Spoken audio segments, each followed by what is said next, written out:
people joining, and for them, if it is Nigeria, then it will be afternoon, and for Europe, it will be again afternoon, and let's see from where we get it. In India, it's 5 p.m.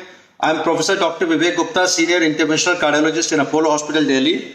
I'm also the chairman of, can you hear me well? Am I audible? Yes, we can hear you. Okay, good. Okay, is it Dr. Hina? Very good evening, sir. Good evening. Nice to hear you. Okay, so we are going to start it now, and if you want, you can open your video as well. So I think that option is not here, I guess. Parmeshwar, can you guide people to how to open the video?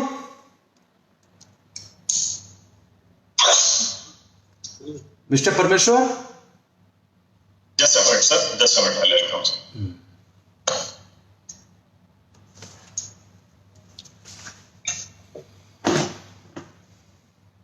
Mohit.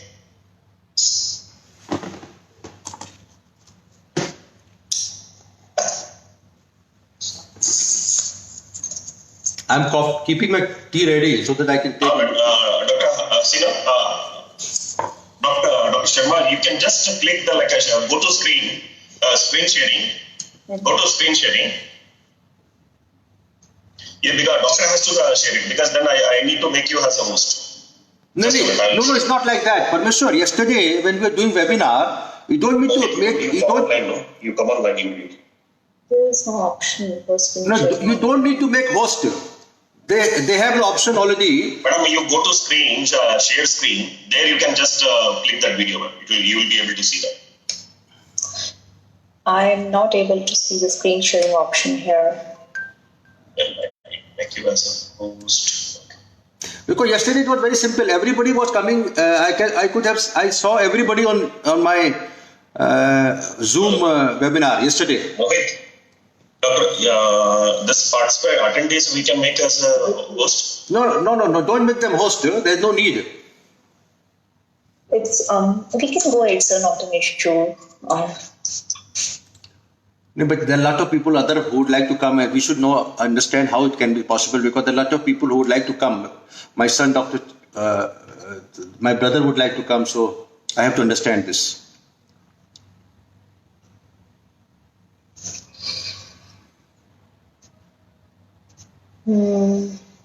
Because I was seeing yesterday, it was simple.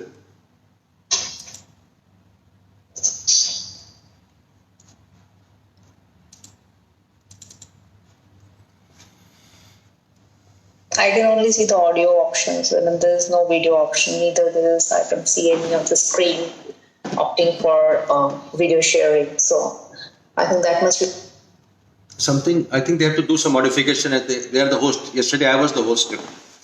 I am the co-host today. Doctor, now you can share it now. You will be able to see that now. You go to screen share screen, then you will be able to see that. Yeah. Okay, that means there is something which you have to unblock.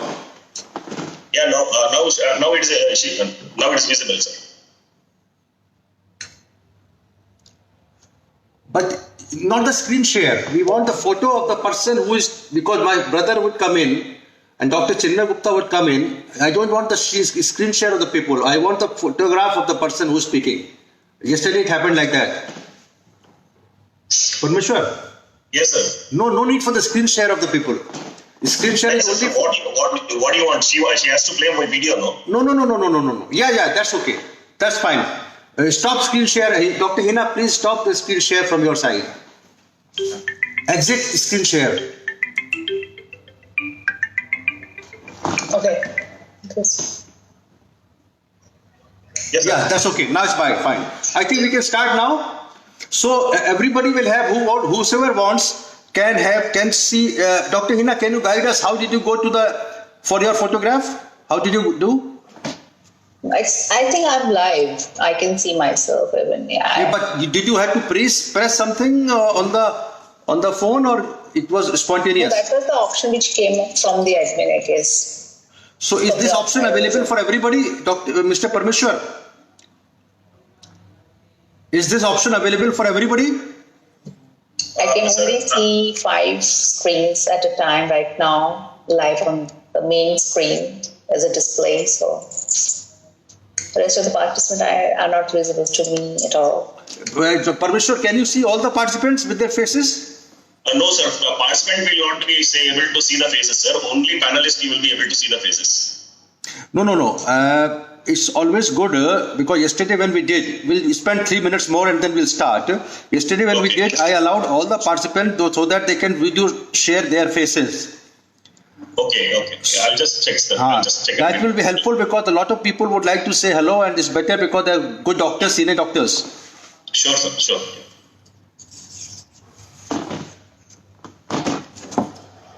On करो phone जरा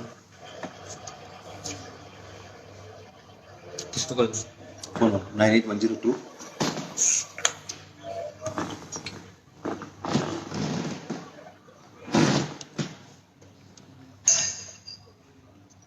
फिर और 89032 89 Sir, Dr. Vivek, sir, it's not possible. Participant we cannot see their web queries. So they can only raise the queries. So how did you allow Dr. Sharma? How did you allow Dr. Sharma? You had to allow specifically somebody? Yes, sir. We need to make them as a panelist. Then only they will be able to. Okay. They will be able to see their face. So what I'll do, I'll request for 2 people, Dr. Chinmay Gupta, when he joins, Dr. Chinmay Gupta. So once they join, ask them to raise the hand, sir. We will make them as a panelist. Okay. Okay. Thank you. Yeah. Hello. Shall we go ahead, sir, now? Just wait for 1 minute. Hello. तुम join कर लेना अगर तुम्हें कुछ बात करना तो बोल लेना अगर फ्री हो तो हैं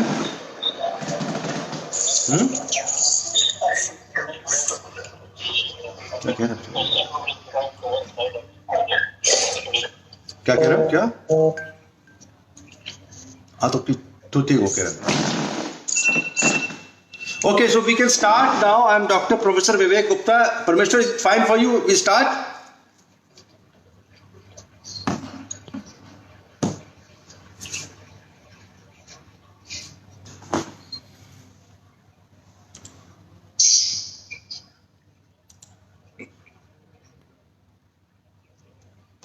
चिन्मय को लगाओ phone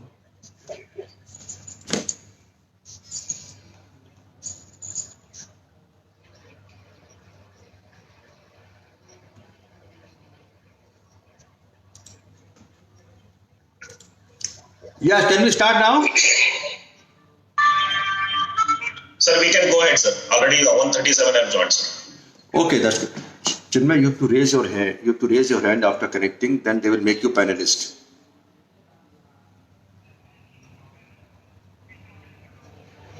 Chalo, okay. Okay, so let me start. I am Professor Dr. Vivek Gupta on 16th of April. And 2020 at 5:15 p.m. now, working in Apollo Hospital and chairman of Indo-European Course on Revascularization in Delhi. We have conducted many courses, and it's my pleasure to join along with the team of Micro, Mr. Parmeshwar, who is the vice president we have just seen, and Dr. Shabir also, who is the medical head of Micro company. So we are obliged to them to have this education program. We all know that we have been facing serious problems, the whole world, which was not predicted by any astrologer. I always mock sometime that the astrologers are doing lot of predictions for who is the prime minister, who will be the president. But this pandemic was never predicted by anybody.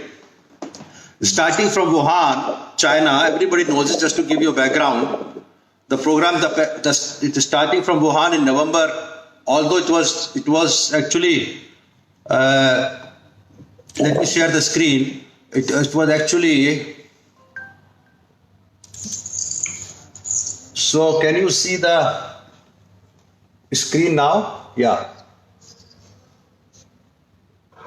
Okay. So starting from November, then December, and the first case of SARS-CoV-2. This is SARS-CoV-2 is a coronavirus strain. And COVID-2 is more dangerous. It is known as COVID-19. because it started in December 2019. And see, we all know that the first case in India came on 30th January and the first casualty happened in 12th of March. When China was facing the war, they did not make it so well. We were not so serious, and America and Europe, they took it little lightly. It is a common flu like swine flu, although swine flu was also dangerous, but that did not have that much of pandemicity. So finally we had to seriously consider it, and as of today, this is 4 months past, as of today, the word figure today, I was checking the WHO site, 2 million population is infected and more than 1.35 lakhs deaths, which is a huge number. Our chairman Dr. P.C. Reddy wrote an article yesterday in Hindu. He said this is something like World War III. There are my father and the people who are very senior, they have seen World War II and they are comparing it. It's much more dreaded than World War II. It's World War III, where you don't need weapons, people are dying. And unfortunately, this is different because innocent people are dying here. When you do a war, it's a military war. And only military are targets. Only few innocent people die or few public people die. Here it's only the innocent and the public is dying. So unfortunately, this is something like that, but it is a part of nature. So Indian perspective today at 4 p.m. was 12,456 people infected and 423 deaths. Our television and everything, they are teaching us much more. So let me talk to a more scientific work. What is COVID-2? Diagnosis of COVID-2 and other things I'll talk later. So this is actually a viral disease. This is SARS-CoV-2 entry and replication inside the cells. Then there's the antigen presentation. Then this is cellular immunity. And then this is a humoral immunity which happens after some time. This is how any virus progresses inside. And therefore we have to be very, very careful in understanding this thing. Because a lot of doctors have joined, so I would like to give a little more of medical background of the disease. This is how the virus looks like, but this looks very beautiful figure, but this unfortunately is not fruitful, it's very, very dangerous. So coronavirus S protein has been reported as significant determinant of virus entry to host cells. The envelope spike glycoprotein binds to cellular receptor ACE2 for SARS-CoV and SARS-CoV-2. That's why ACE2 inhibitor and the medicines which are antihypertensive, anti-heart failure medicines, they were under suspicion, should we stop it or not, because this is the way the cellular receptor, the same receptor which is working for the antihypertensive agent, is being used by this SARS-CoV-2 virus. The entry of SARS-CoV-2 into cells was initially identified to be accomplished by direct membrane fusion between the virus and plasma membrane. Bulzo et al. 2009 found that this is when the SARS-2 happened actually. SARS-1 happened, MERS came in 2008, and therefore there was lot of studies that the critical proteolytic cleavage event occurred at SARS-CoV S protein at position S20, mediated the membrane fusion and viral infectivity. I'm not going to too much details, but I think it's still important to run this slide. After the virus enters the cell, the viral genome is released into the cytoplasm and is translated into two glycoproteins and structural proteins, after which the viral genome begins to replicate. The newly formed envelope glycoproteins are inserted into the membrane of the endoplasmic reticulum or Golgi body, and the nucleocapsid is formed by the combination of genomic RNA and nucleocapsid protein. Then the viral particles germinate into endoplasmic reticulum intermediate compartment. At last, at the end, the vesicles containing the virus particle then fuse with the plasma membrane to release the virus. This is how virus replicates inside the cells. Antigen presentation in the coronavirus infection. While the virus enters the cell, its antigen will be presented to the antigen presenting presentation cells, which is central part of the body antiviral immunity, and that's how the immunity is compromised. Antigenic peptides are presented by MSC or human leukocyte antigen in the humans and then recognized by virus-specific cytotoxic T lymphocyte. This is how cytotoxic storm happens, and this leads to serious problems when the patient has acute respiratory distress syndrome because of this virus disease. Currently, we don't have any report about antigen presentation of SARS-CoV-2, and we can only get some information from the previous researches on SARS-CoV-1 and MERS-CoV virus, because the same strain but little different from the world. The antigen presentation of SARS-CoV mainly depends on MSC molecules, that MSC2 also contribute to its presentation. This is a little boring but still important to understand. What is humoral and cellular immunity? Antigen presentation subsequently stimulates the body humoral and cellular immunity, which are mediated by virus-specific B and T cells. If somebody remembers the pathology, when he used to read as undergraduate, we'll all remember all these things. Similar to common antiviral, acute viral infection, the antibody profile against SARS-CoV virus has a typical pattern of IgM and IgG production. The SARS-specific IgM antibodies disappear at the end of 12 weeks, while the IgG antibodies can last for a long time. The IgM disappears at 3 months, while the IgG antibody can last for a long time, which indicates IgG antibody may mainly play a protective role, and the SARS-specific IgG antibodies primarily are S-specific and N-specific antibodies. Comparing to humoral responses, there are more research on the cellular immunity of coronavirus. The latest report shows the number of CD4 and CD8 T cells in the peripheral blood of SARS-CoV-2 infected patients is significantly reduced, whereas its status is excessive activation as evidenced by high proportion of HLA-DR and the CD38. It's very highly difficult to, his genetics actually, double positive fractions. The number of CD4 and CD8 cells in the peripheral blood are significantly reduced, and that is where the immunity is reduced of the body and where the patient gets the bacterial infection superadded and the patient requires a ventilator because of acute respiratory distress syndrome. The acute phase response in patients with SARS-CoV is associated with severe decrease of CD4 and CD8 cells. This is very important phase of severe COVID infection. Even if there is no antigen, CD4 and CD8 memory T cells can persist for 4 years in the part of SARS-CoV recovered individual and can perform T cell proliferation, DTH response production of IVNG. This is how we are experiencing second wave. This is the reason why the second wave can happen.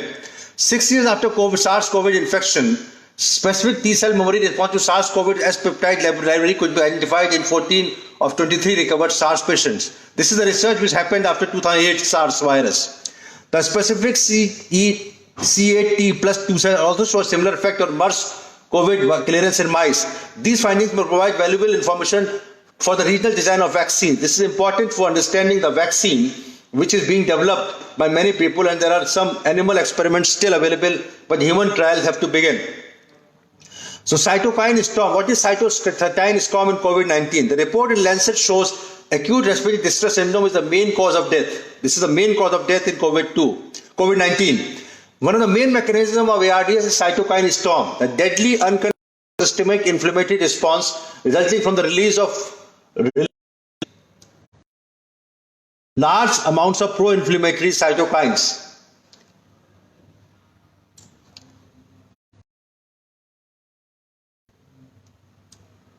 Cytokines, IFN, I'm not going to detail, but these are cytokines which leads to cytokine storm in COVID-19. The cytokine violent attack by the immune system to the body causes ARDS and multiple organ failure and finally lead to death in severe cases of SARS-CoV-2 infection, just like what occurs in SARS-CoV-1 and MERS-CoV infection. I want to remind you here that all cases do not reach to that virulence. Only about 80% patients, we all know, we are reading the articles, we are listening to television, that's of all 100% infection, 80% will be mild infection. The patients who are having poor immunity, where they cannot sustain the cytokine storm, they go into the severe infection where you have a respiratory disease and pneumonia. Of those 20 patients, 10 will be treated well with the help of good, if you have a good COVID ward and you have good ICU infection and you treat them by hydroxychloroquine, I'll come back to it a little later, and you can treat them with antiviral drugs and supportive care by oxygen, non-invasive ventilation and invasive ventilation wherever required. Once these facilities are not available, for example, what happened in Italy, because there was shortage of ventilation. Why the excessive death in Italy happened, and same thing happening in USA, because the number of ICUs have come down to the number of requirement. Fortunately, this is still not the figure for India. So we have more ICUs and still available ICUs and ventilation. So those patients who reach the stage where they need ventilation, despite the best of the ventilation, the patient may not survive, and this is what happens in cytokine storm. Why they don't survive? Because there's one more theory coming up, that this virus dissociates the heme. I don't have the slide, but I would like to speak upon this. This virus dissociates the heme, part of hemoglobin and oxygen, and it also dissociates the carbon dioxide at the cellular level from heme. And it makes convert into porphyrin. This is where hydroxychloroquine comes in picture, because hydroxychloroquine replaces the porphyrin and reset the hemoglobin and oxygen combination, the association. So that is why it prevents the patients from converting from mild to severe. So this is how the virus is affecting, and these patients who have that level of infection to cytokine storm, even at the best of the ventilator, would not be able to save life. So this is a cytokine storm. So coming back to this disease, COVID-19, diagnosis of COVID-19.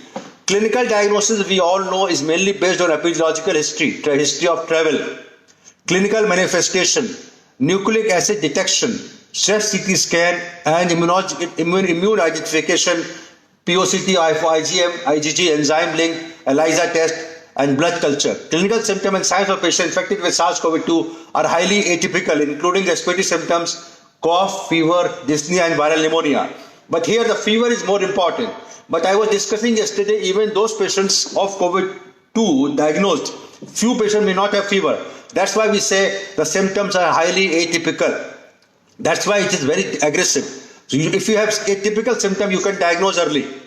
So coming on to the nucleic acid test detection, let me move this here. So the two commonly used nucleic acid detection technologies for SARS-CoV is real-time quantitative polymer chain reaction, which we all know is RT-qPCR, which is a high throughput sequencing. The authoritative identification method of SARS-CoV-2 is virus blood culture. Virus blood culture, we are not doing that. And high throughput sequencing of whole genome. This is the best thing, but we are doing RT-PCR. However, the application of high throughput sequencing technology in clinical diagnosis is limited because of its equipment dependency and high cost. So radiological diagnosis, the RT-PCR is specific test for diagnosis of COVID-19. However, its false negative rate cannot be ignored. That means sometimes PCR test is negative despite having infection. We cannot be ignored because of severe consequences of misdiagnosis. Hence, CT scan can be considered a necessary auxiliary diagnostic method because it is more sensitive. CT scan is more sensitive.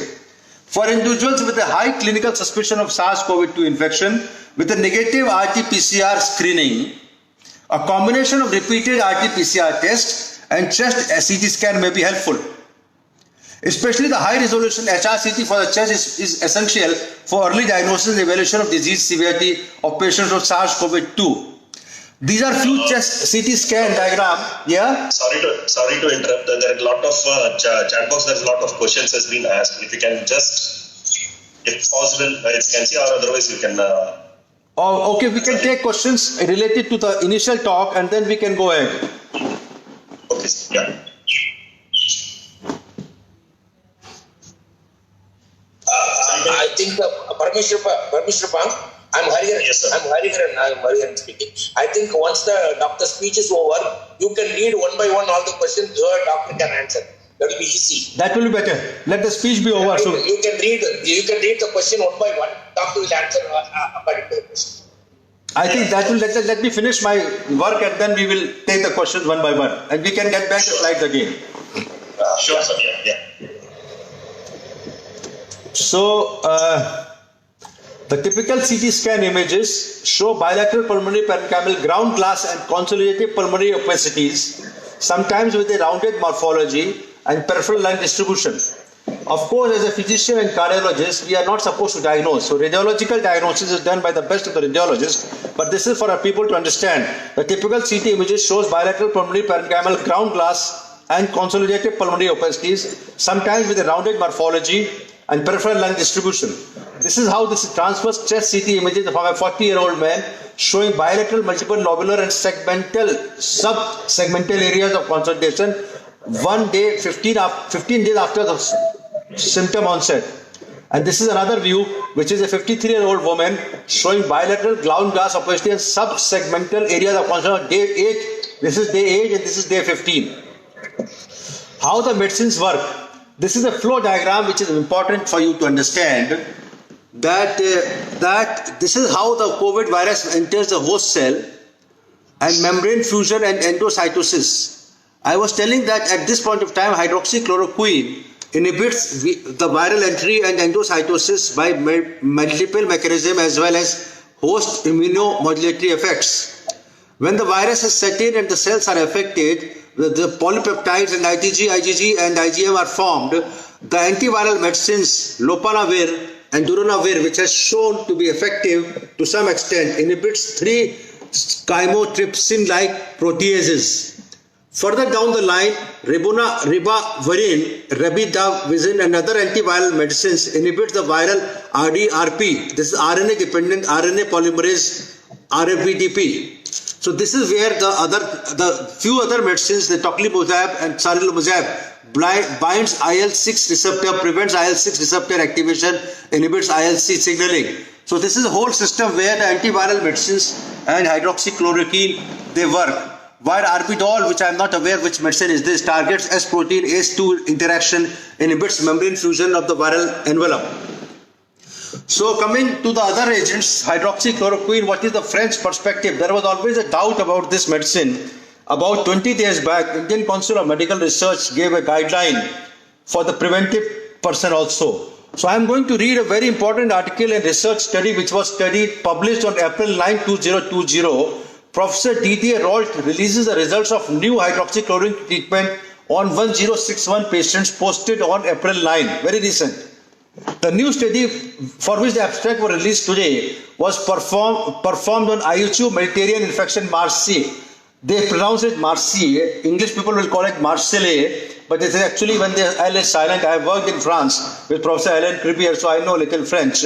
I was working in Rouen 96, 97, 98. The French people are very proactive in all the innovations and working. And as you know, the TAVI, which is very, people know about it, transcatheter aortic valve replacement, which is now the treatment of choice for severe aortic stenosis, was developed by Professor Alain Cribier when I was working with him in 96, 97, 98. And the first human case was performed in 2002 by him in Rouen. So now it is a good story that everybody is doing it. So coming back to this, the new study for which the abstract was released today was performed in IHU Mediterranean infection viral study by Marseille, France. A cohort of 1,000 patients, very large number of COVID-19 patients treated for at least 3 days with hydroxychloroquine and azithromycin combination with a follow-up of at least 9 days was investigated. Professor Didier Rolt releases the results of a new hydroxychloroquine key findings, and the key findings are: no major cardiac toxicity was observed in 1,000 patients. A good clinical outcome and biological cure was obtained in 973 patients within 10 days. A good clinical outcome and biological cure was obtained in 973 patients within 10 days. A poor outcome was observed for 46 patients, which is 4.3%. 10 were transferred to ICU, 5 patients died, and which of which 74, and they were between the age of 74 to 95-year-old, and 31 required 10 days hospitalization or more. So very high efficacy for hydroxychloroquine as far as conversion from those established COVID patients converting from mild to severe. I would like to remind you that the same virologist, Professor Didier, about 1 month back had released a video when the America was struggling to find hydroxychloroquine. He was the most critical in saying, this video is available on the YouTube when you write he was the most critical to criticize that this hydroxychloroquine can be dangerous, it can be cardiotoxic, but once the results are released by him, he is now pro hydroxychloroquine, the same person, because at that time the results were not available. The authors conclude that HCQ azithromycin combination, when started immediately after diagnosis, is a safe and efficient treatment for COVID-19 with a mortality rate of 0.5% in elderly patients. Very nice, very good positive results. It avoids worsening of and clears virus persistent and contagiously in most cases. This is the result of 1,061 patients studied in Marseille, COVID-19 patient, and released on April 9, 2020, only 10 days back. 7 days back.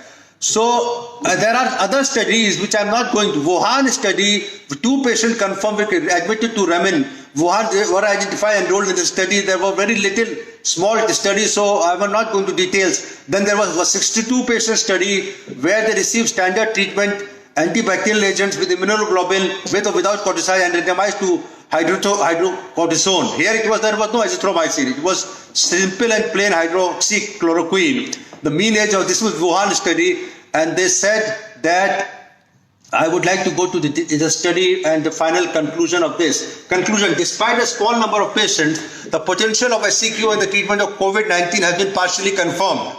This is what Wuhan study said. Considering that there is no better option at the present, it is a promising practice to apply hydroxychloroquine to COVID-19 under reasonable management. However, large-scale studies and clinical research is still needed, and to clarify specific mechanism and to continuously optimize the treatment plan. This was only 62 patients, and following this study, we have now study from Marseille, France of 1,061 patients of hydroxychloroquine. So I would say that now at least this is established that this salt should be added to all COVID-19 patients as a treatment protocol.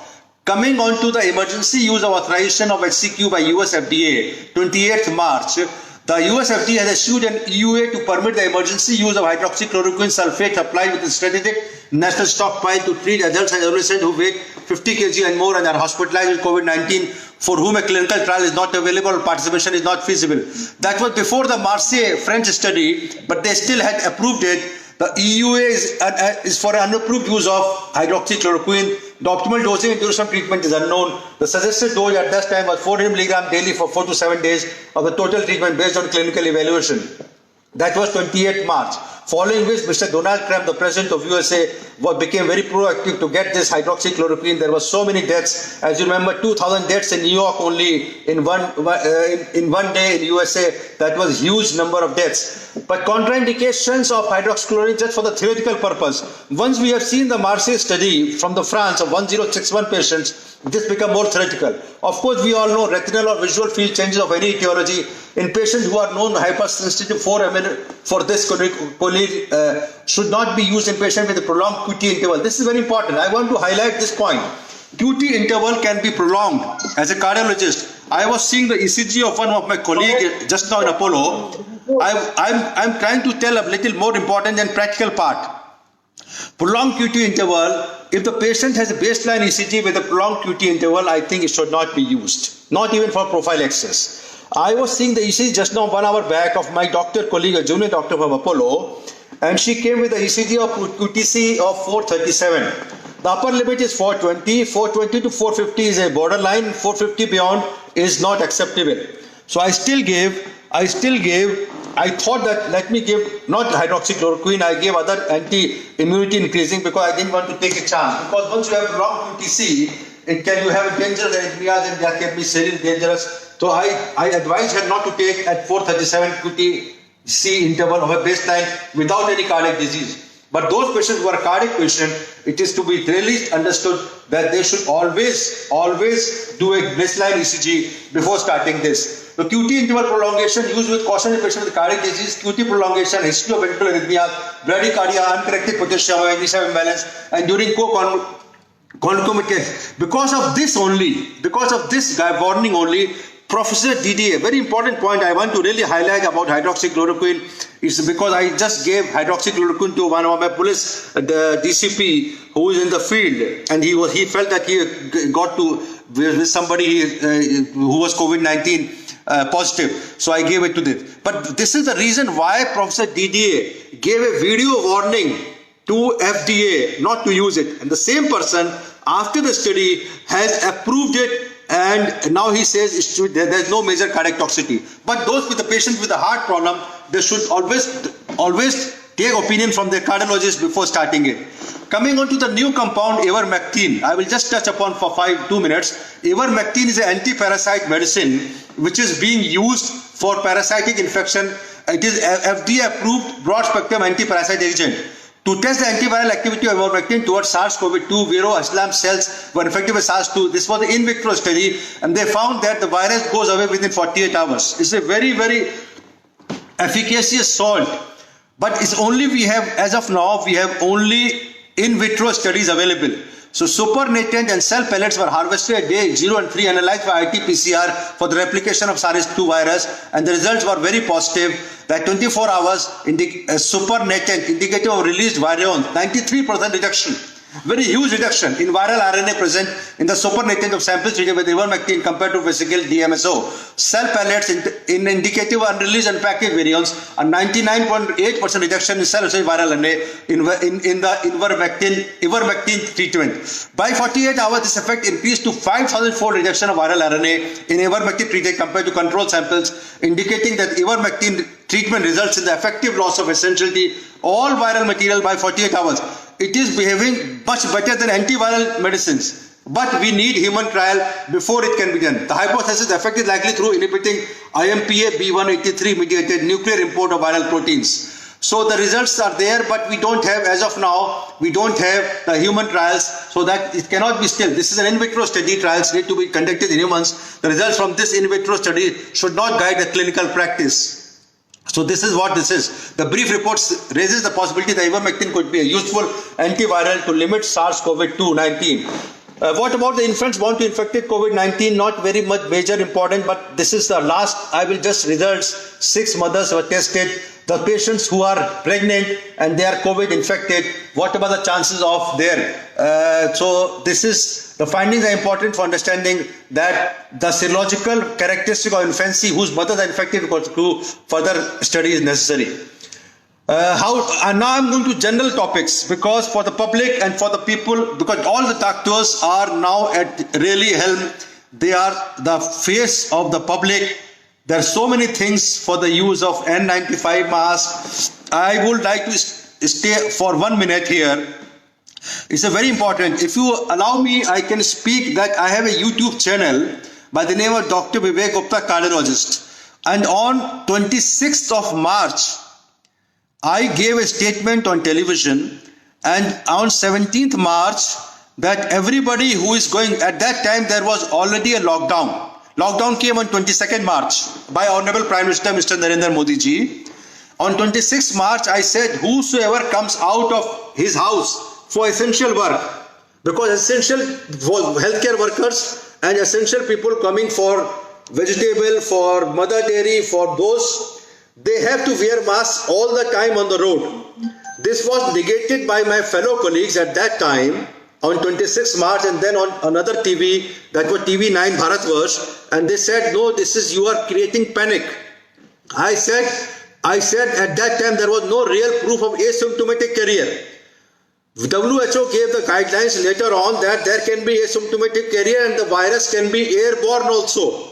That was my thought process, because I said we have to go ahead of the guidelines. You cannot be dependent totally on guidelines. So if you see 26 March, my YouTube, I said, now this is a mandatory. Even the government of India, American government, Italian government, yesterday we were there with the Italian people. Mask is a mandatory. If it is handmade mask, or one more thing which I want to highlight with Mr. Parmeshwar at that time I used the word gamcha on 29th March. That everybody has a gamcha and they use gamcha or angocha or mask or cloth or hanky or rumal. People were laughing at me. Later, our Honorable Prime Minister himself said, use gamcha, because whenever you're going out, use this. So I'm very happy that my words turned out to be positive at that time. So Italian doctor perspective was there. Vaccine in offering. We have a lot of vaccines which have been proven to be effective in animal trials. The human trials are starting, few have started, but as of WHO, Dr. Tedros, he says it will take another 6 months to 9 months. One of my friend who is working with another NGO in Bombay, he says that he has got a patent with a German and UK company which has confirmed efficacy on animal model. So as of now, unless we have a vaccine which has been tested in the human, we cannot go ahead with the vaccine for the human purpose. Contact tracing. This is the important point I want to highlight. Arogya Setu, which is a part of Ministry of Health and Family Welfare, recently released an app, and I have already downloaded this app for the contact tracing. Same thing, the Mr. Boris Johnson from United Kingdom has also released an app for the contact tracing. What is contact tracing?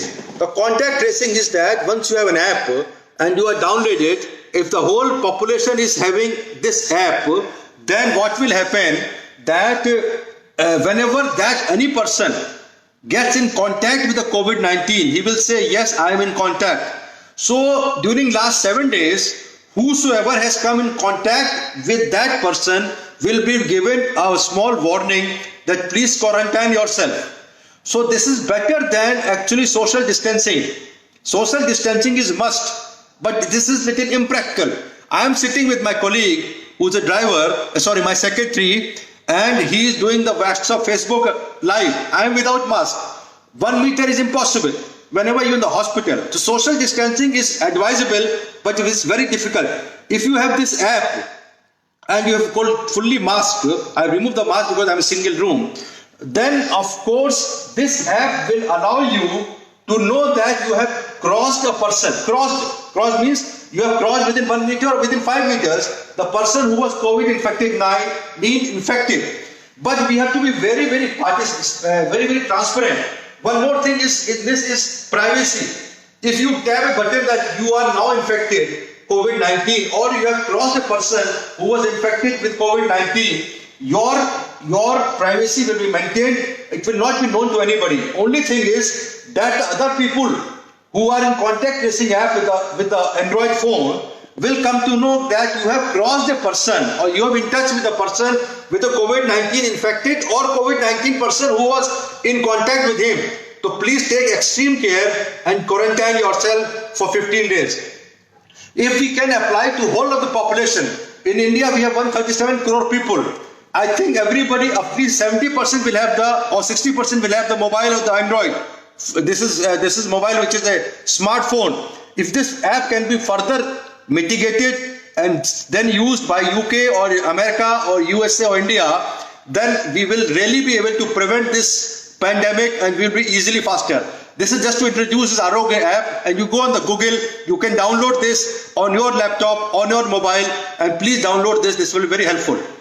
European studies have started to combat this. I'm not going to detail. Last word about the plasma therapy. I think I've been speaking for last 20-25 minutes. I have to finish off to take questions. What is plasma therapy? Plasma therapy is a very important antibody therapy which we are doing for other antiviral diseases. For example, Guillain-Barré syndrome. We all know as a neurologist are using this for GB syndrome, and this is what is it. When we are talking about the antibodies IgG and IgM, when we take the plasma from the patient who has been infected by COVID-19, with this plasma can be used for the very sick patient. This is not for normal patients. I was reading the guideline of the COVID-19. This is used when you have crossed the stage that hydroxychloroquine has not worked, the antiviral medicine has not worked, patient is still sick on a ventilator, or just before his oxygen requirement has increased. That time plasma therapy should be used, and it's coming up, and it is already Indian Council of Medical Research. I think so, because I have not read the guidelines. They were supposed to give it a guideline to be used in Indian hospitals, although UK and USA are already using it. When the ventilator is required, for the general public to know that there are two types of ventilator. One is non-invasive ventilator, another is invasive ventilator. As I told you, 80% patient population do not require it. It's only 20% who are hospitalized. In our hospital, in Apollo Hospital, we have two types of wards. One is isolation ward, another is isolation ICU. So those COVID patients who are infected, they are kept in the isolation ward, where is only COVID-19 with a very good protocol. All the doctors going with the full PPE. This is the protective equipments, personal protective equipments with Then we have isolation ICU. Those patients where oxygen requirement is increased, or they have pneumonia, or they have high grade fever, and they require the oxygen by mask, then we shift the patient to ICU. Of those patients where the oxygen and arterial blood gases, they start deteriorating. Saturation SpO2, which is seen by the finger, they start deteriorating, then we need a ventilator. The ventilator is required only 5% of the patient, or 3% of the patient population when disease. So it's a viral disease. What about the healthcare worker? Healthcare workers of all the world, I was talking to the Italian people, very high mortality. I mean, lot of Italian doctors, American doctors, Indian doctors working in UK. I was doing the webinar of UK, where Mr. Boris Johnson was a participant, and I was surprised to see that Indian origin doctors in UK working with National Health Services, they are the only people who have died. This is something surprising. In India, we say we have BCG vaccination, perhaps we are more immune. But the Indian origin doctors, by day before yesterday, 3 or 4 have died, and they are non-Britishers, they are Indian or they are Britishers but Indian origin healthcare workers. One last caution, very important for healthcare workers. Even in Apollo Hospital, Delhi, when I am working, when I ask nurses, have you taken hydroxychloroquine? 60% people have not. When Indian Council of Medical Research have put the guideline that all healthcare workers should take a prophylactic hydroxychloroquine, which is very simple dose, 400 milligram twice a day for 1 day, and then every week for 7 days, they should take it. It's going to help you because from changing from mild disease to severe disease, and this will reduce the mortality. So global and Indian perspective, I already told you, I think I have to finish it here, my talk, because there are a lot of things which can be discussed, and there are a lot of other slides which I wanted to keep it small, and I can go back to Parmeshwar to take the question answer, or Dr. Bashir, who is there, to have his comment, and then we can start the question answer. So I'm stop sharing the screen now. Dr. Shabir, you can go ahead. Yeah. Thank you so much, sir. Thank you so much for that.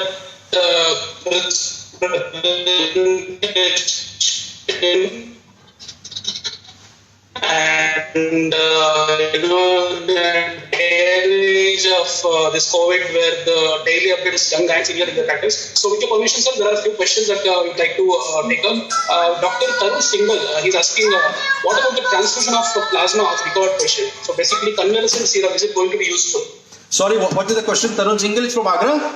Is he? Yes, sir. So he's asking whether convalescent serum has any role to play in this COVID patient. Just hold on for a second. I have to take a call. Just hold on. Hello क्या हुआ चल रहा है अभी तुमको जैसे कर रहे हो तुमको देख लो ऑन कर लो कम से कम सुन तो लो sorry what is the question can you repeat is there any role of convalescent serum for people suffering from COVID? No, I said the plasma treatment, the same thing as serum. So it's a very highly specialized treatment where you have to take the blood from the donor. These are the patients who have recovered from COVID-19. I repeat it again. The blood is taken out from one side. From the other side, we take out this plasma and the red blood cells are infused back into the donor. We don't want to make him, although he will not become anemic, but still we don't want to infuse back.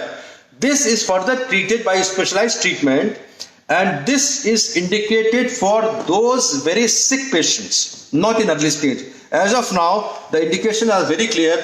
Those patients who are quite sick, that means they are not improving despite the supportive treatment. There, the role is already there. Indian Council of Medical Research. I told you that 3 days back they were supposed to give the guideline. I have not seen the guideline, but it's being used in USA and also in America. And we have few centers we are making this plasma. So this is an established treatment for the sick patients of COVID-19, not for prophylaxis. Yeah. And one more doctor wants to know that do we know the exact number of COVID-19 infected in India? Is it time to start antibody card tests for healthcare workers, policemen and family physicians? You see, the antibody test, which is a very fast test, it tells you in few minutes, is only going to tell you about the antibodies. When the antibodies will come, as I told you, IgG will come within 3 days, and then IgM will be following that. This will definitely tell us that the patient is exposed. Patient has been infected. But considering that other countries have not taken up this and they have suffered a lot, there's always a debate and there are a lot of kits are available. And I think the government of India has to issue the guidelines whether to do it on a community level or not. I think for healthcare workers, my personal perspective would be to use it. At least for healthcare workers, because this is the other test, which is RT-PCR, which is a test with a throat swab taken.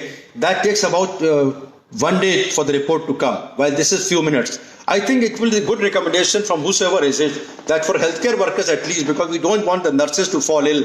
Because once one nurse is infected, you have to quarantine the whole ward. This is what happened in the Max Hospital and also in Gangaram Hospital. That one person, yesterday in Apollo Hospital, we did the test of all the healthcare workers who were treating, and all have come negative, and we are very happy for that. So it's a good idea that people who are healthcare workers, I think this test should be utilized if the kit, but we have to see the efficacy and false negative and false positivity of that particular kit, and then we can do it. And let the ministry and let the government give the guidelines, and we should do it if we really want to prevent further, because still India is still not reached the third phase, so which we don't want to have it, because the community outbreak as per now, despite the the event which happened in some community, the community outbreak as per the ICMR and by the government of Ministry of Health Welfare is still not there. We don't want the community outbreak. I think it's a good idea. Next question we can take now.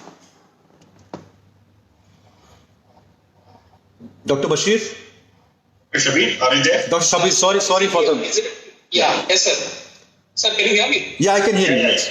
Yeah, so one more doctor is asking, Selvarani Mathuram, he's asking whether CPR is denied or can it be done for COVID patient? Whether PCR testing? CPR sir, cardiopulmonary resuscitation. Oh, that's a very difficult question. I mean, you see, I have no hesitation in telling to the public here, because of the fear and anxiety and phobia. I give you one example. In our hospital, we lost one patient who was known to me. He was 61-year-old gentleman without giving the name. He had COVID-19. He was hospitalized. Initially, he improved. He required ventilation. Then he was given tracheostomy. And following that, his COVID-19 became negative. We were very helpful. He had some troponin was very high. Ejection fraction was maintained. We initially on the ECG, we felt that there is inferior wall MI. Angiography could not be done or was not done. I was not the treating cardiologist, but somebody else was there. He was improving. His ejection fraction was maintained. He was having initially inotropes. Later on, even the inotrope requirement was not there. I was very hopeful because he was known to me through somebody. And one fine morning, we lost him. What happened? He had an intractable VT and ventricular fibrillation. If it was a regular patient, I'm not sure. We could have done angiography and cath lab, because I was talking to the Italian cardiologist. The same question was asked: when should we take the patient of COVID-19 requiring angiography, or should we not? This is, even they could not answer. They said if there is a clear-cut ST elevation MI, then we will do a primary PCI. If there's acute coronary syndrome, which is a non-ST elevation MI, and we are not too sure that the patient is really infarcted, ejection fraction is maintained, we may not take him. Because once you take the patient to the cath lab, and there are some reports that the virus can go into the air conditioning, and then you have to block that cath lab completely. And most of the hospitals, they don't have more than 1 or 2 cath labs. So it's a very difficult question to answer. His question was CPR. Why not? Of course, CPR should be given, but you have to be very completely shielded yourself. The people who are doing it, because life is life. Even the COVID-19, you can't ignore, you can't neglect. It is somebody's father, somebody's brother, somebody's son. So there is no indication not to do it. But to take it to the cath lab, when the Italian doctors, Dr. Romeo, who was doing a webinar yesterday, he said, we will take the cath, because he's a very senior cardiologist, he's the head of the department in Tor Vergata University in Rome. He was alive. Somebody asked when to take the patient to cath lab. He answered, if it's a clear-cut ST elevation MI, we should do primary PCI, otherwise we'll do a conservative management. But the conservative is always a conservative. You can still have loose patients. It's a very difficult question. The doctors everybody is having phobia, panic. He was wearing the mask inside the room. I want to share yesterday. I said, why are you wearing the mask? I'm not wearing the mask. I've taken off because I'm in the teleconference room. He was in his office. He said, a lot of people are coming in his office who have gone into a COVID ward and they come to his office. So it's a dangerous situation. It's a difficult question to answer, but CPR should always be given. You have to save life. Of course, you have to take care of yourself, and the CPR should not be given. Cath lab only when the patient is a clear-cut ST elevation MI. As such, this was the opinion from the Italian cardiologist, and I completely agree. For unstable angina, we may avoid, because then you have to really quarantine the whole of the staff, and this is not easy. Not easy. Any other question? Okay, sir. Sir, Dr. Selvarani also has one more question. Is there any role of trimetazidine in COVID? I have not come across to any, because I have been really actively following this COVID and myocarditis. Trimetazidine is a compound which we are using as an anti-anginal agents, and one more thing which I want to add here. So, as such, there is no contraindication. If somebody who has suffered an MI or acute coronary syndrome, but for treatment of COVID-19 per se, without cardiac involvement, I don't think there is any such literature as of now. But I want to share one more thing. All the patients of COVID-19 are prothrombotic. This is a real clear-cut statement given by Dr. Bernardo Cortese yesterday from Milan. He's a cardiologist. He said these patients who are COVID-19, they are having a prothrombotic potential and therefore they have a higher chances of acute coronary syndrome. So when we asked and we thought why we can't start ecosprin in such patients, he said not ecosprin, we can do a low molecular weight heparin as a preventive modality in patients who are more than 60 and who are on the bed. That may prevent the prothrombotic individual. So as such, for trimetazidine, he said asking for trimetazidine, I have not gone to the literature for without any COVID, without any myocardial involvement. If you have acute coronary syndrome and you have a myocarditis, you may start this trimetazidine. There is no contraindication. Sir, we also have a question from Dr. Amanpreet. He's asking, can we thrombolyze a patient with STEMI? Yes, of course. Why not? You see, when you have a COVID-19 and the patient has acute MI, there are two options. Either you thrombolyze or you take him to the cath lab. If you have a primary PCI available and you feel that patient life at this point is anti-ebol MI with a cardiogenic shock, I would like to say that do the primary PCI or hypotension, not cardiogenic shock exactly, but impending cardiogenic shock where you would like to use an intra-aortic balloon pump or you would like to requiring some noradrenaline and inotropes, then you have to do a cath lab and do. And those patients who are hemodynamically stable, you have to do thrombolyze. And as I told you, they don't have initially, in initial cases, they are prothrombotic. Of course, when the D dimer is raised and the patient is very, very sick in septicemia, then at that time the bleeding tendency is higher. So I'm not talking of those patients. In the early stages of COVID-19 who have acute coronary syndrome or acute ST elevation MI, you have to thrombolyze. There's no contraindication. In fact, it's a clear-cut indication. Sir, and family physician question, they're asking whether triage guidelines are there any for family physicians in their clinic setup? What kind of guidelines? Triage guidelines, sir. As emergency guidelines.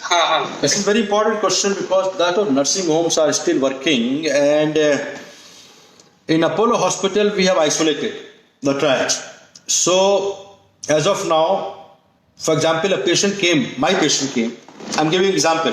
So only example can give you anecdotes because there is no set guidelines coming from anywhere. We have to make guidelines ourselves with our own brain.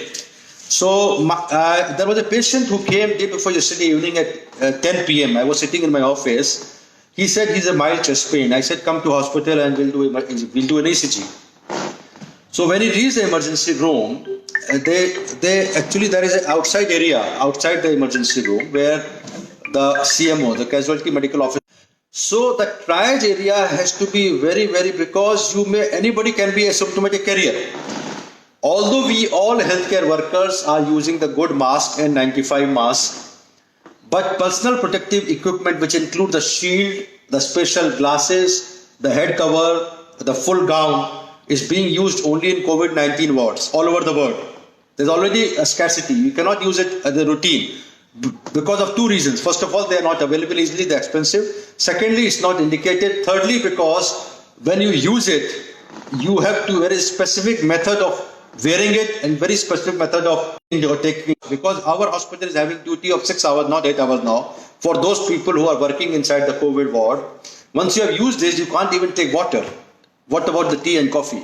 So that means the patient in triage, the healthcare workers in triage, they are using a regular N95 mask and something like this and head cover. That's all. So I think the triage should be specific. Those patients who are really emergency, for example, trauma, life-saving procedures, acute MI, or acute stroke, where really want to save life, only those people should keep working. Otherwise, triage should be limited for non-specific treatment, for some time non-specific chest pain, non-specific, the other people they come, just phobia, have fever, cough, they should not be allowed to enter into the hospital. We have to be having one screen, one room outside the triage where a CMO should examine and the need of that particular patient and then let him come inside, because he can be a potential asymptomatic carrier and the whole hospital will get infected and we will be repenting why we allowed that person. So we have to be very specific. Of course, you have to take care of acute MI, acute stroke, acute trauma, where you have to life-saving then of course these patients, one has to be very, very careful, the healthcare workers. That's why the role of hydroxychloroquine to everybody as a preventive method. Any other questions? And so next question is coming from Dr. Uday Singh. He's asking, how frequently do we find atypical symptoms of COVID like GI symptoms in the as a presenting symptom? Yesterday during webinar, this question was raised, and GI symptoms, I was reading one article day before yesterday, I don't completely recall, but GI symptoms like nausea and vomiting are also there, and sometimes burning. So, this as a presenting symptom from WHO and from Indian Council of Medical Research, the main presenting symptoms are respiratory symptoms only. But when the virus goes here, a lot of people are saying that we should drink warm water so that the virus should not enter, it should go to the gut rather than go into the pneumonia, because pneumonia is more dangerous than any GI symptoms.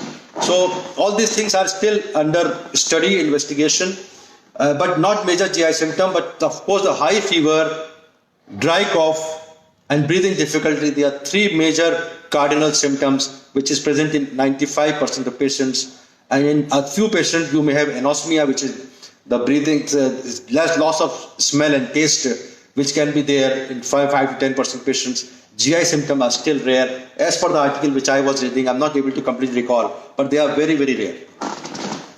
And sir, Dr. Selvaran is asking one more question. Is there any way to prevent cytokine storm, and is there any role of fresh blood transfusion in these cases? I don't think fresh blood will be helpful. Of course, plasma therapy is a very useful thing. Once prevention, you see, once you have cytokine storm, nothing is going to work. So that's the last stage. Even the ventilator will not be able to help you. So I told you that plasma treatment, as indicated, now should be started before the cytokine storm happens. That means before the patient goes into real septicemia, where D dimers are raised, fibrinogen levels are disturbed, and the patient is gone into septicemic shock. At that point of time, we should do a plasma treatment before that. That means the oxygen requirement has gone up, patient is requiring ventilation. At that point of time, the plasma treatment should help, and that should prevent a cytokine storm. And sir, Dr. Biswajit is asking, how long is it going to take for a vaccine to come to market? Have we made any headway in research as of now, since the strongest country in the world, America, is badly affected? I have been reading a lot of articles, and a lot of phone calls are coming to me because of my little proximity with the Honorable Prime Minister and also the PMO and the Ministry of Health. Dr. Harshvardhan is a good friend, and all those things, that there are a lot of companies and there are a lot of agencies, they have developed an animal model. And now it's up to the ministry to decide which they will allow for the human trial. Once the human trial begins, it will take minimum of 6 months for the vaccine to be available for the general public, because not only we have to see the efficacy, we have to see the side effects. So it took about 12 months for the swine flu vaccine to come. And same thing, WHO is saying 12 months to 16, 18 months. To be very, very positive, it will take at least 6 to 8 months. Once the human trial begins, then only we will be able to know. That is why there was an article, and in fact, Sudhir Chaudhary, who is a DNA from ZTV, who is a friend of ours, he was speaking that there was some study that lockdown should continue till vaccine comes. If that is so, the lockdown will continue the whole of the world for 6 months, and that is something which is not desirable. I mean, this is something difficult. So you see that you cannot contain the virus unless you have a ivermectin coming up, because ivermectin is a very, very promising salt. But we have only in vitro studies. We don't have human trials. I don't know which company is going to start this, because if ivermectin is an antiviral, 48 hours the virus is finished. 99%, 98% virus is finished. That is going to be most important work before the vaccine. Vaccine will take time. And of course, once we have vaccine, because you see, vaccine is very important. This is the first phase of this virus. Swine flu came back again. People say that even if it goes away, it can come back again. The problem with this virus versus swine flu is this is much more infective. That means it is partially airborne. It can infect as per ICMR, one COVID-19 patient can infect 500 people or 400 people. And I feel it's much more than that. So because of the highly infectivity and 5% risk of mortality or 15% risk of mortality in elderly agent, we have to find vaccine as early as possible. Because this can come back in December, this can come back in February. Already we are seeing in Wuhan the second phase coming back. we have to be very, very careful, and I would again appeal to, on behalf of the Prime Minister Narendra Modi ji, that we have to contain, we have to follow this lockdown. We cannot have, you were seeing yesterday at Bandra, day before yesterday in Bombay, lot of people, there was a small wrong report, some sort of rumor. People reached there. I don't know how many will come infected. And we are not testing. Our testing person per billion is much less than what South Korea has tested. Even Italy tested less. And America is also falling back. But the country like Japan and South Korea, they have tested more people. Our testing facility is less. We're not able to test it. We don't want more people to die. I think the vaccine will be the only answer. We have to really do it fast, but not before 6 months. And ivermectin can be another potential salt. I think some human trials should start. So, thank you. Before Dr. Shabir takes up our vote of thanks, my sincere thanks to Dr.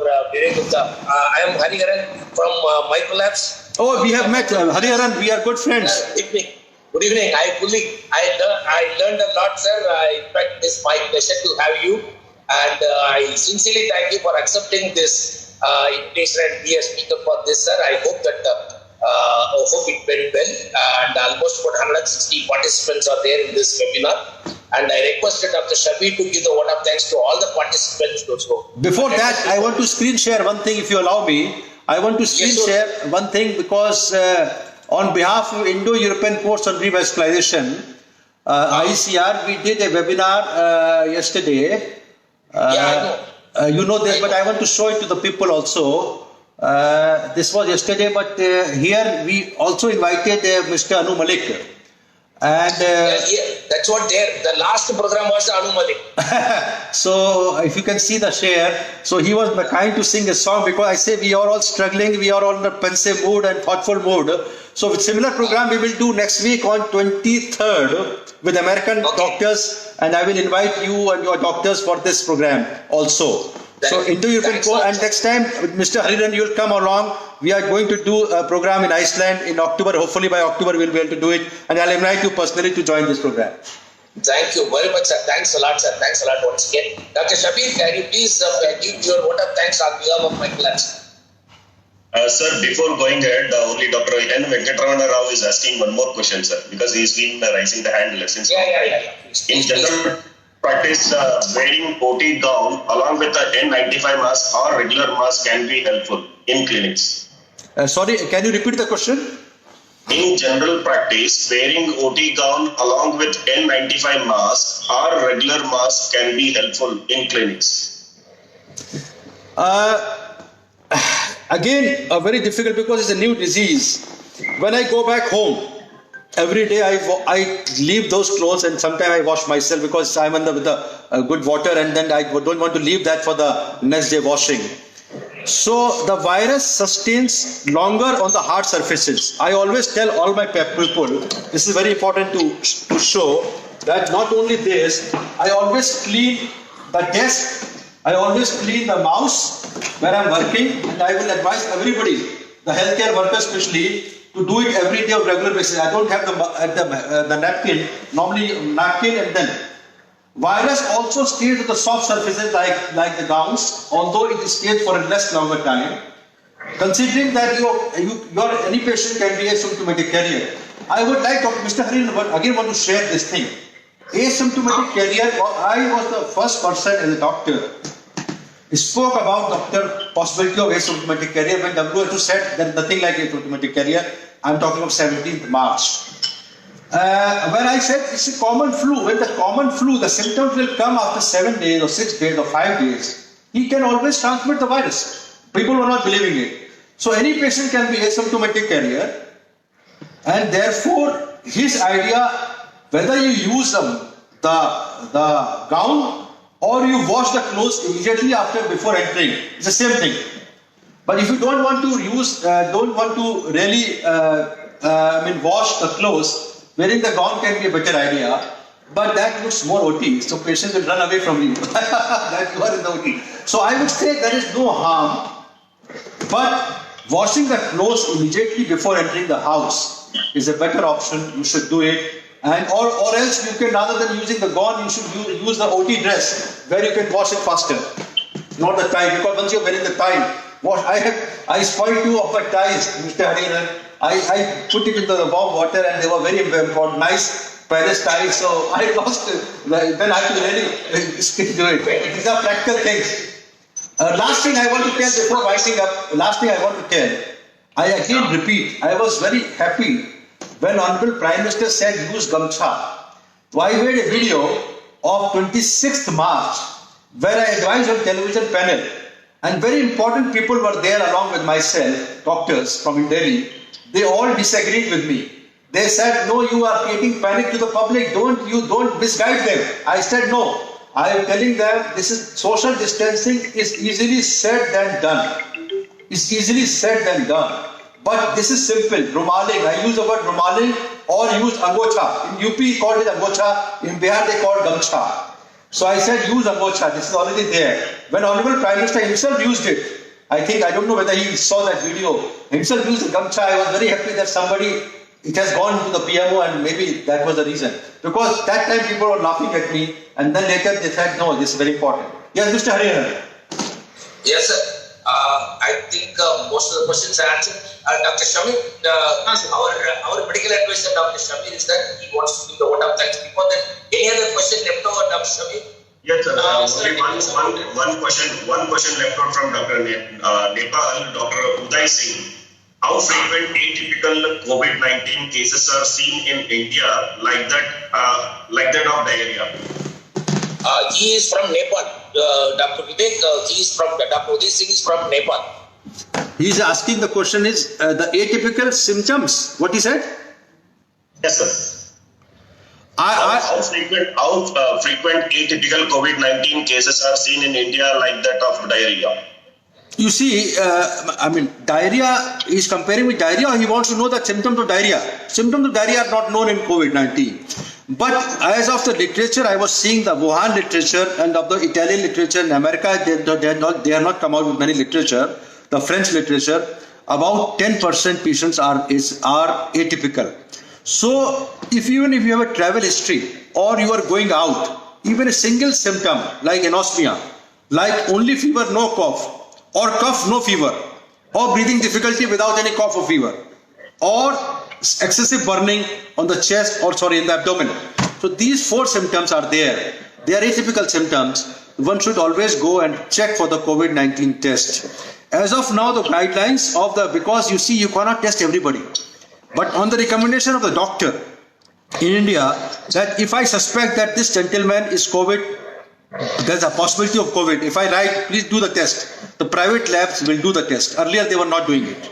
Or the government lab, they will do the test. So this test is costing 4,500 rupees in India, and it was mandatorily initially made by Supreme Court that should be made free. They came with a newer version. They said the only BPL patients and Ayushman Bharat patients will be free, rest they have to pay, because the private labs cannot bear the burden of the test because the kit is expensive. So if there are atypical symptoms and your doctor feels, you can still prescribe and do the test and rule it out rather than going into serious problems. But hydroxychloroquine should be given in such patients. There is no harm after checking the QT interval on the ECG. Yeah. So the last 2 questions are one, Dr. Sandeep from Bangalore. He has asked a question that the COVID pathway and ACE inhibitor pathway are the same. What is the future of ACE inhibitor drug? Or we have to take any extra care treating patients who are on ACE inhibitors? This is a very good question. Yesterday it was answered by Dr. P.C. Rath from Hyderabad. He is a fellow cardiologist from Apollo and good friend of ours. We know, sir. Yeah. So, you see, he presented some slides, which I also learned. When the television and media started talking that ACE inhibitors, because how the virus is infecting is through the same enzyme, and we are giving ACE inhibition, so sometimes the virus load or the mild infection can go into severe infection, was a fear in the mind of the patients who are already taking ACE inhibitors for hypertension, for heart failure. So there was another study and there was a lot of discussion with the European Society of Hypertension and European Society of Heart Failure. They came up with a guideline that those patients who are not infected, those patients who are actually dependent on ACE inhibitors for ejection fraction less than 35%, because they're taking ACE inhibitors or ARBs, angiotensin receptor blocker like olmesartan, all sartans. We need not to stop. But even if there is single one doubt or suspicion that this is going to be infected, or you have gone into quarantine, then these patients we have to stop those medicines and change it with calcium channel blocker or other medicines, because ACE inhibitor they work in a long-term period. For heart failure, they work for a long-term period. They're not like tyrosine or paracetamol or brufen or combiflam or like digoxin, for that matter, where you stop it and you immediately get the reversal. So the guidelines are you do not need to stop for the public. That means those who are dependent and they're using it regularly for antihypertensive, for heart failure, they should continue. But if you have any doubt that they can be infected in future or they have crossed through the quarantine, then of course you stop for a few days or few weeks or few months, because this can be a dangerous situation from mild to severe infection. But not for regular public. Don't stop for the public. Okay, thank you, sir. Thank you, sir. Dr. Shabir? There is only one question, one last question. Shall I ask, sir? No problem. Go ahead. Doctor, Sir, please, yeah. please tell me Thank you. any itching or skin rashes on symptoms. Sorry, itching. Any itching or skin rash symptoms seen in COVID-19 patients? I have not heard actually. Actually, I can see. So I don't think this is any common symptom also, because I have gone through all the literature. I can see the people among the participants. Can you see Dr. PK Ashokan? Because he was. Yeah. If you can allow him to say something, because he's a good friend of ICR. If he is still online, Doctor, whom you want to take, sir? Dr. PK Ashokan. Dr. PK Ashokan, please. If he's there, just say hello to him and he can put on his video. You can unmute him. You can unmute him. Is he there online? Because I cannot see his name now. Yeah, because sir, this webinar he cannot be unmuted. Only panelists can be unmuted. But can you see? Can you see his name? Can you see his name? His answer, or he can type this one. Sir, I'll just. What's the doctor name? Dr. PK Ashokan from Calicut. Because he said he will like to comment something. I spoke to him in the morning. Dr. PK Ashokan is. I think his name is not there. Maybe. No. He was there. He was there in the beginning. Okay. Maybe he said he was there. He was there. I saw. Oh. And then Dr. Rashmi Gupta is there from Lucknow. If you can allow her to talk, she would like to talk, or can you check? No, it is difficult to unmute. That is the problem. What's the doctor? Dr. Rashmi Gupta. I just tried to. Dr. Rashmi Gupta. Rashmi Gupta from Lucknow. Yes, sir. I will make her a panelist. And also Dr. Abdul Rashid Khan from Pakistan. He's a very good friend of ours. He's there. If you can allow him to talk, because he can talk about Pakistan. Dr. Rashmi Gupta can speak, sir, now. Dr. Rashmi, are you listening to me? Ma'am, please unmute. Dr. Rashmi, you can unmute. Because she can tell about the Lucknow. She is a superintendent in one of the hospitals in Lucknow, where they are issuing the guidelines of Uttar Pradesh. If she's allowed. She's not able to unmute, sir. Okay, can you take Dr. Abdul Rashid Khan from Pakistan? He's a good friend. He's live online. Yeah, I'll promote him as. Because he's a good speaker also, and he's a good friend. I've been to Pakistan many times. Did you see? Dr. Abdul, you can. Oh yeah, he's there. Dr. Abdul Rashid Khan, how are you? Yeah, how are you? Nice to hear you. Yeah, good friend and a good cardiologist from. You are still in Karachi, no? Yeah, from Karachi. Okay, so what is the situation in Pakistan? It's not very much alarming till now. We have got around 110 deaths only, with more than 6,000 cases for the Pakistan. Oh, we have 12,000. We are covering and keeping the things under control. And what about your hospital? Is it a COVID-19 accredited hospital? Your hospital? Actually, we have converted so many hospitals in Karachi in a COVID for the patient, and one of the places which is called the center has been converted into quarantine for the patient. But only 50 patients admitted over there, and the rest is empty. Which hospital you are working? Which hospital now? I am now working in Darul State Hospital in Karachi. And what about Aga Khan Hospital? Is it Aga Khan Hospital? Is a private hospital? Is it one of the good hospitals? Is it having the COVID-19 facilities? They are taking care of all the COVID-19 patients, but I mean there, not too many patients are coming over there with the COVID-19. That is only in the government hospitals where the more patients are being admitted. Government hospitals. Now the patient can go anywhere. The patient go to anywhere. If they are well off, they can go to Aga Khan. But they are not well off, they can go to the government hospital. It's like the same as Apollo Hospital. Yes. Okay, so I'll invite you for that ICR webinar on 23rd, and we hope that everything will be fine in Pakistan also. But are you doing the testing? How much testing are you doing it? Because we are very low in testing. Now we had, initially the testing was very low, but has been increased up to 250 per million, as been recommended all over the world. So you are doing 250 patients per million as of now? It's about 200, more than 250.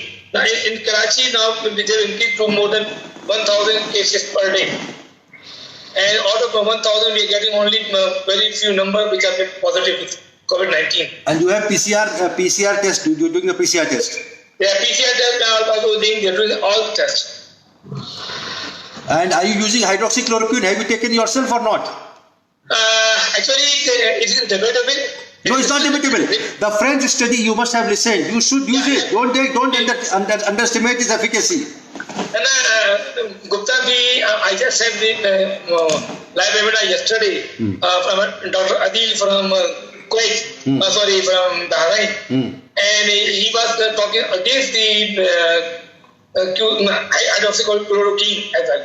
You see, that yes, the patient is non-cardiac. Yes, you can give that one.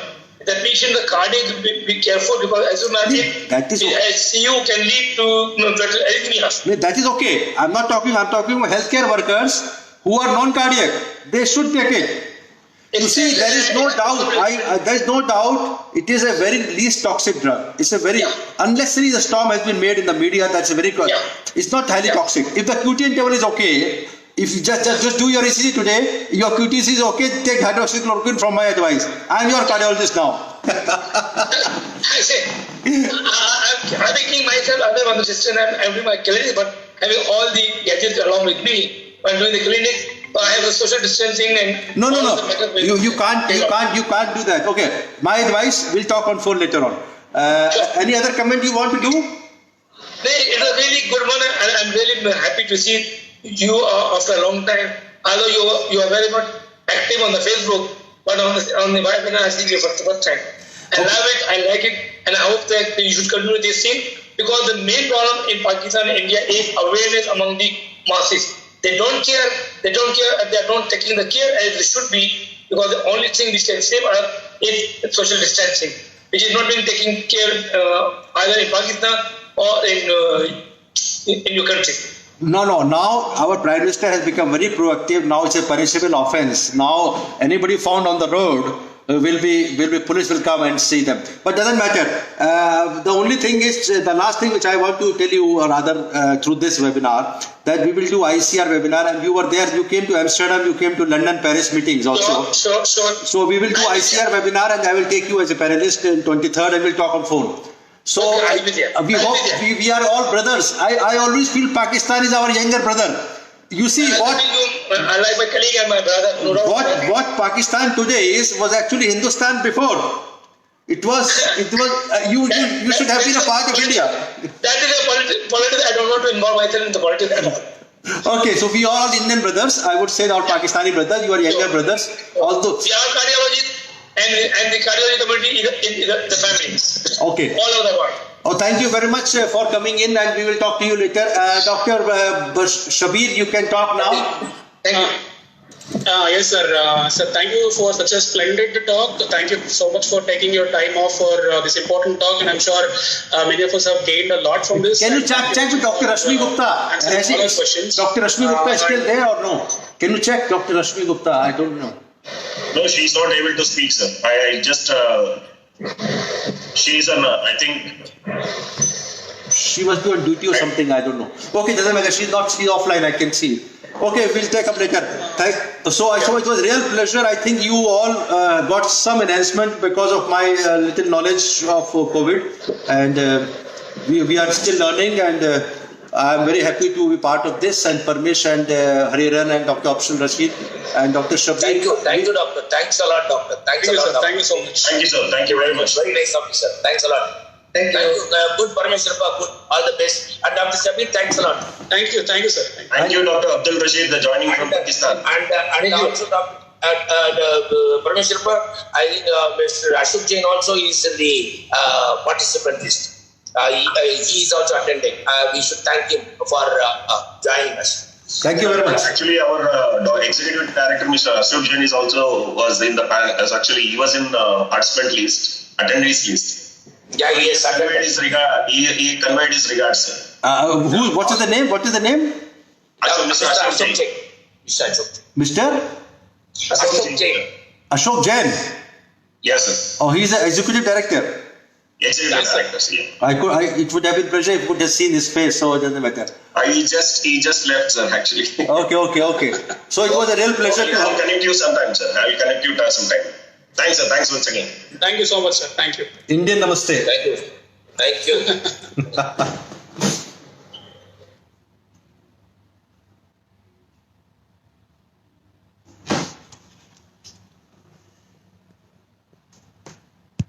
Nish.